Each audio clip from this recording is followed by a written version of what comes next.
Hello, and welcome back to the Budget Gourmet. I'm Dan. If you're new here, I try to help you and your family still get a delicious meal while saving a little bit of money. Summer is officially over, and that means that husky season is here, which means me being a bigger lad myself isn't sweating all the time.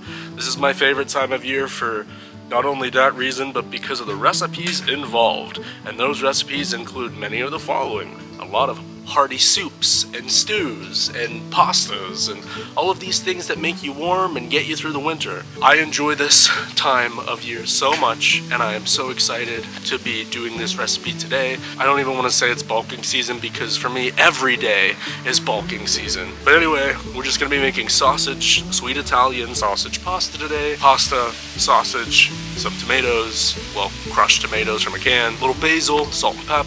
How you doing? It's going to be amazing. Hearty and delicious, and it's going to keep your family well fed. It's going to bring that sense of home to you. So let's just get right into this recipe. Woohoo! Okay, let's get started with our ingredients. First things first, I have our sweet Italian sausage here. 2 pounds worth, probably 10 in total. 2 28-ounce cans of crushed tomatoes. I have some garlic, some coarse kosher salt, and I'm also just using some regular old pepper as well. I have some extra virgin olive oil, some white cooking wine. I know I should just get a bottle of regular wine, relaxed to deglaze, and basil. And last but not least, our pasta. Oh, and last not least, I'm also using Parmesan as well.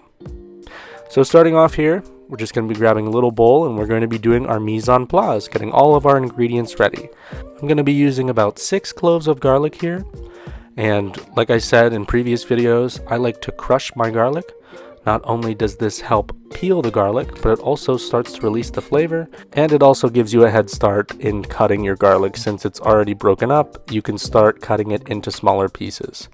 I try not to cut my garlic too thin, as I've stated previously in other videos, because if you cut your garlic too thin, it has a tendency to burn quicker. So I like it a little bit chunky, or if you did cut it too thin, then you're not going to cook it for as long. Now that all of our garlic is cut, let's move on to our sausage. This is the only other part of our prepping that we're going to be doing for this dish. Most times at grocery stores, you can just go and get ground sausage that's already ready to go, and you don't have to go through this step process. But if you can't find it, I typically like to just do something like this, where I'll just get sweet Italian sausage or whatever kind of sausage I prefer, and I'm really just wanting the meat inside. I'll make a gentle cut in the sausage, and I'll just remove all of the meat from the casing. Like I said, it's easier if you can just find it already done for you, but if you can't, this is a good alternative. Now that we have all of our ingredients prepped, we're going to turn on a high heat, and we're going to start boiling our water. All we're adding to the water is just a pinch of salt, well, a couple pinches of salt, and then I'm going to be covering it so it boils faster. It's going to take a little bit of time for our water to boil. In the meantime, I'm probably going to do like a medium heat here. I have my big Dutch oven. If you'll notice, I moved my pot of water over because I needed a little bit more room. We're going to be using a big glug of olive oil, and we're going to start browning our sausage. Now, you can use whatever you want. I just have a wooden spatula here that I'm going to be using to separate my sausage, trying to get it into smaller chunks. You could use a meat chopper. You could even potentially maybe do this beforehand. You just want to try your best to get all of the sausage into bite-sized pieces, and so it can cook evenly, something like this. So this is going to be the longest part of our cooking process here, and dare I say the most important.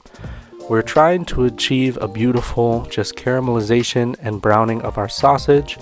You're going to start to notice that a lot of juices are going to be coming out of the sausage because that fat is rendering down, and then you'll notice it's going to start to dissipate as the cooking continues. In order to achieve that beautiful browning that we're looking for, make sure that all of your sausage is evenly placed in whatever it is you're cooking in. And try not to mess with it too much or stir it too much.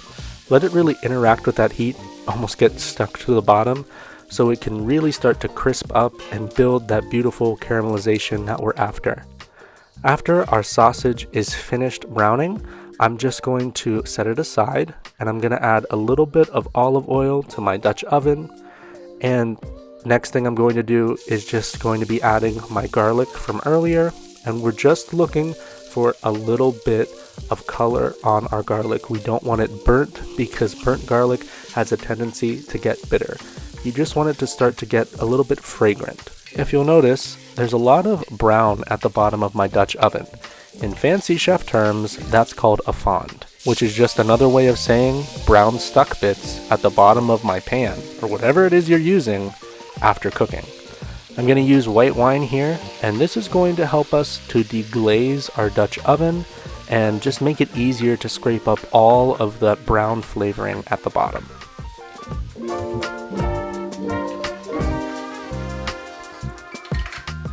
After we're done scraping, I'm going to be reducing my heat to a low, and I'm going to be adding our 2 cans of crushed tomatoes. We're going to be transferring our sausage into our sauce here, and we're just going to give everything a good mix, making sure that all of our sausage is covered with our sauce. After our sausage has been added and thoroughly mixed together with our crushed tomatoes, all I'm going to be doing is covering this and just letting it simmer away. While our sauce is cooking, it's time to move on to our pasta. If you notice on the box, it says cooks in 10 to 12 minutes. I typically do a minute under for a perfect al dente. Now that our water is boiling, it's time to add our pasta and just give it a little stir. If you notice, I haven't added any seasonings to our sauce thus far. That's because I wanted to taste it first and see what it needed. I really wanted the sausage and all the caramelization and the tomatoes to shine through, and really after I tasted it, all it needed was a little bit of salt and black pepper. And now that our pasta was just about done, I added a couple ladlefuls of that pasta water, and that's just going to give it the right consistency that we want for our sauce, and also adding that velvety finish, and it will help it stick to the noodles better. And after about 9.5 minutes or so, your pasta should be done. Just adding a little bit of olive oil so the noodles don't stick. And really all the main parts of this pasta dish are finished. Now it's time for the garnish. I'm just taking a bunch of basil leaves here, piling them one on top of the other, and rolling them up. And then I'm just going to cut like so. And they're all going to be like nice little shreds of basil that I can add to our sauce, and it will disperse throughout there evenly. So not only will adding this basil just bring a little bit more color to our dish, but it's also going to bring that freshness that I think this dish needs. It's going to cut into that richness a little bit. And that's really it for this recipe. Now it's time to plate. Add as much pasta as you want, as much as you can handle. And then we're just going to be adding a few ladlefuls of our glorious sauce over top of that perfectly al dente pasta. And you can finish it off however you want. You can use whatever kind of cheese or whatever toppings you prefer. I just like to finish it off with a little bit of freshly grated Parmesan cheese. My family and I loved this dish. It was a hit with my kids, and the sauce lasted 2 days for us. So thank you guys so much for watching. I hope you enjoyed the video. I hope you try it, and let me know what you think about it down in the comments below. And I'll see you next week with another video. Goodbye.